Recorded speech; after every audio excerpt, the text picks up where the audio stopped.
I never met Felix Farnsworth. I just made that last scene up.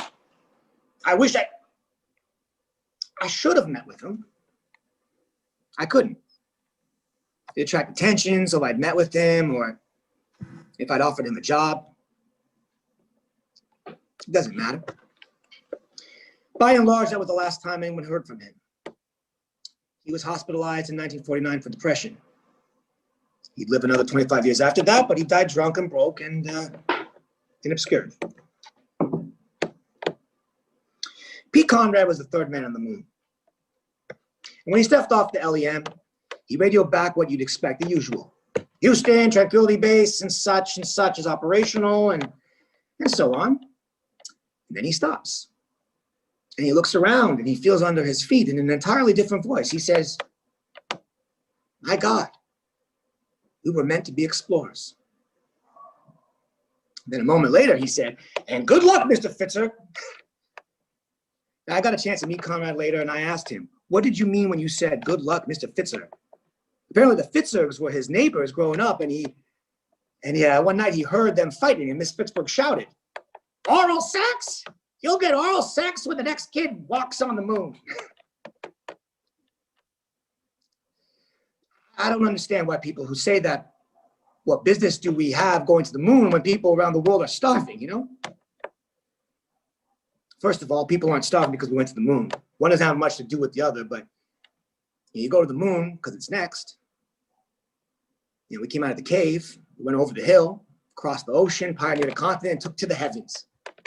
We were meant to be explorers. Explorers, builders, and protectors. I don't think I stole television.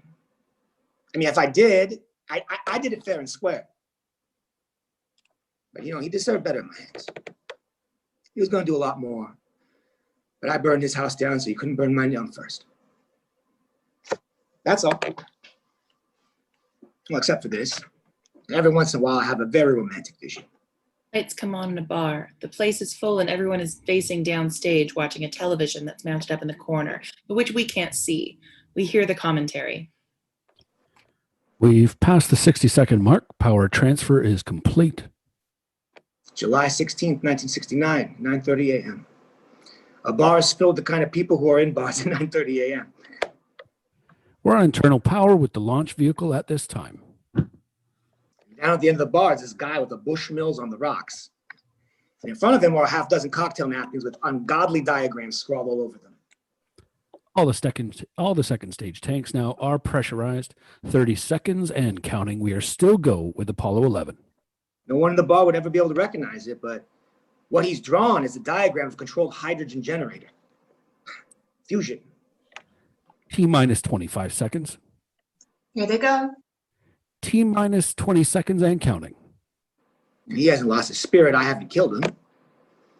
And he looks up at the television and he says, "Godspeed, fellas." T-minus 15 seconds. Guidance is internal. "Godspeed, fellas." We have liftoff in 12, 11, 10, 9. Ignition sequence starts. 6, 5, 4, 3. Blackout.